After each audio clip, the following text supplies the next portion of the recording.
Hello everyone, जय जगन्नाथ। आज new video को आपको स्वागत जनाऊँगी। आज आम जाना daily use sentence Odia to English relatives house उपर किछि वाक्य। मु मो मामू घर को जाऊँगी, आपको आम इंग्लिश रे कहवा I am going to my uncle's house.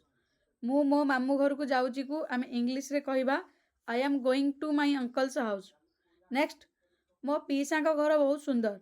My uncle's house is very beautiful.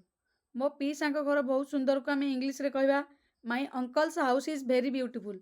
Next होची आज मो मामू आसीचंती। आज मो मामू आसीचंती को इंग्लिश रे कहवा my uncle is coming today. My uncle is coming today. Next होची तुमर भौणी बहुत भल। तुमर भौणी बहुत भल को आम इंग्लिश रे कहवा your sister is very nice. Your sister is very nice. Next होची आम पीसा गाँव रे रहंती। आम पीसा गाँव रे रहंती को आम इंग्लिश रे कहवा our uncle lives in the village. Our uncle lives in the village. Next होची मो पीसा पुओ मो सहित पढ़े। मो पीसा पुओ मो सहित पढ़े को आम इंग्लिश रे कहवा my uncle son study with me.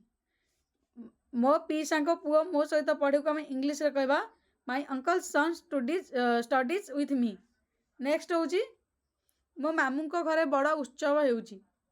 मो मामू को घरे बड़ उत्सव हेउची को आम इंग्लिश रे कहवा there is a big celebration at my uncle's house. There is a big celebration at my uncle's house. Next होची तुमे मामू घर केबे आसिलो। When did you come from your uncle's house. तुमे मामू घर केबे आसिलो को आम इंग्लिश रे कहवा when did you come from your uncle's house. When did you come from your uncle's house.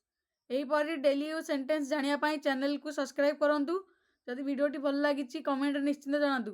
आपण को गोटे मास भितर इंग्लिश शिखाइबा मोर दायित्व। बाकी रही थैंक यू सो मच।